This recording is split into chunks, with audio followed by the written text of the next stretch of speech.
and got so excited that he suffered a heart attack and died on the spot. The rabbits politely watched as the old man was loaded into the ambulance. After the old man passed away, the rabbits became the masters of the vegetable garden. They feasted on all the fruits and vegetables to their heart's content. They even invited other small animals from the forest to join them. The animals also set their sights on the mansion. They threw a wild party inside the house, but what they didn't know was that the old man's nephew, Thomas, had become his legal heir and was on his way to the estate. That night, a duck on sentry duty spotted someone approaching. It immediately issued a red alert to its companions, scaring all the little animals into hiding. When Thomas pushed open the door, the chaotic room instantly made him question his life. As a little pig appeared, it shattered the silence.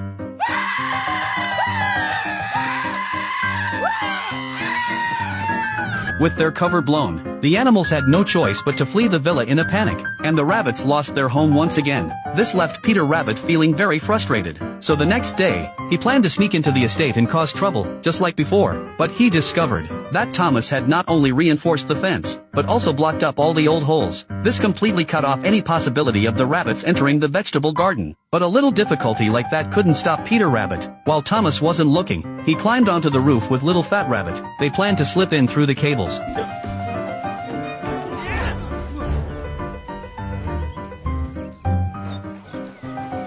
What I tell you? Easy peasy lemon squeezy.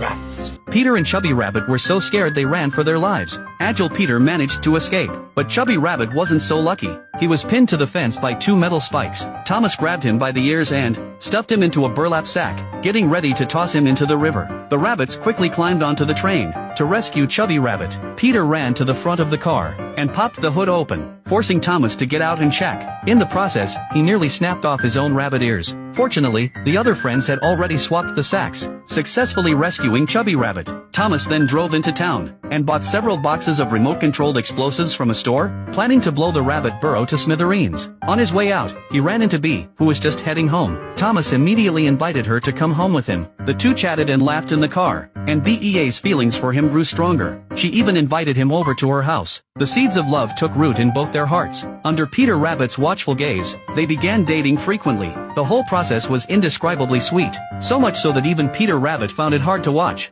Finally, he couldn't take it anymore. He kicked open the door, ready to beat up Thomas, but Bee grabbed him in a hug. In front of Bee, both the man and the rabbit struggled to restrain themselves. Once Bee left, a fierce battle was about to erupt. Peter Rabbit launched a kicking attack, trying to suffocate Thomas with his foot odor. Thomas wanted to smash it to pieces too, but the moment Bee turned around, the two of them became a loving family again. Anyway, as long as Bee couldn't see them, the two of them kept fighting. Thomas pins Peter Rabbit against the wall with a paintbrush. Just then, Bee reappears. She catches Peter with the painting in his mouth, and assumes he ruined her artwork. Thomas quickly exaggerates the story, so Peter Rabbit gets kicked out of the house by Bee. Thomas smirks triumphantly. Little does he know that this has completely enraged the rabbit. They begin a grueling training regimen, determined to make Thomas pay a heavy price. Their fighting skills skyrocketed, and finally, the moment of revenge arrived. That morning, Thomas woke up to find a rabbit right at the foot of his bed. He jumped out of bed immediately, but his hand triggered a mousetrap the rabbit had set. As he reached out,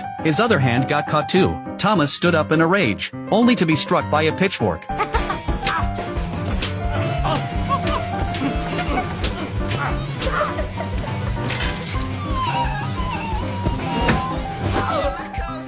Being bullied like that by the rabbits, Thomas certainly couldn't stand it. But when he chased them to the stairs, he tripped and fell onto a unicycle, sliding all the way downstairs. The rabbits were very pleased with today's results, but Thomas wasn't one to be pushed around. He installed an electric fence around the estate and smeared peanut butter all over it.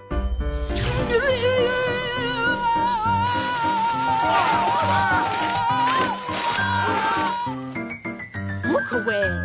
But these rabbits are incredibly smart. There's no way they fall for such a trick so easily. Not only did they avoid getting electrocuted, they secretly rewired the circuit. They even pretended to get zapped right in front of Thomas, while they happily munched on peanut butter. Thomas was about to go out to investigate, but the moment he touched the doorknob, he got zapped and flew back. So Thomas decided to use the back door. But the back door was also electrified, so he went out onto the balcony. This time, he was smarter. He first tested it by touching it with his clothes, but the water pipe and the light fixture were also live. The shock sent Thomas tumbling off the roof. and he passed out immediately. He didn't wake up until the middle of the night. Furious, Thomas grabbed some explosives and tossed them into the rabbit's burrow. Just then, Bee came out, causing Thomas to stop in his tracks. But the next day, Thomas had no intention of letting the rabbits off the hook. He grabbed the explosives and started blasting away at the rabbits. Unfortunately, Peter Rabbit was caught by Thomas. Just as Thomas was about to kill him, Bee heard the commotion and ran out. Thomas had no choice but to pretend he was playing with the rabbit, and let Peter Rabbit go right in front of Bee. But as he was leaving, the detonator in his pocket accidentally fell out.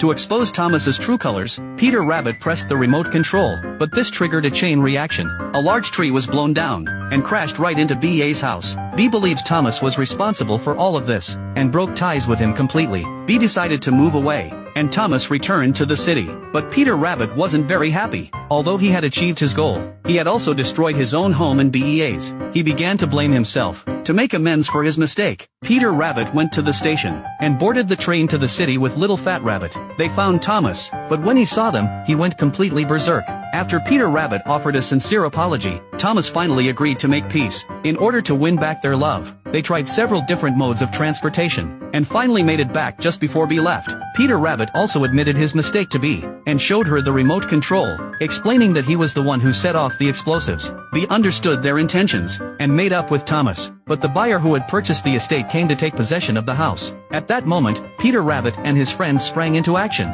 First, they had a raccoon stand on the wall to scare the two people. Then they hooked the doorknob up to a power source. The buyer, who was about to open the door, was zapped and sent flying. Once inside the room, he was also startled into a blood-curdling scream by a piglet that dropped from the ceiling. The buyer even gave up the deposit, and fled the scene immediately. In the end, the little animals shared the vegetable garden with Thomas, and lived happily ever after.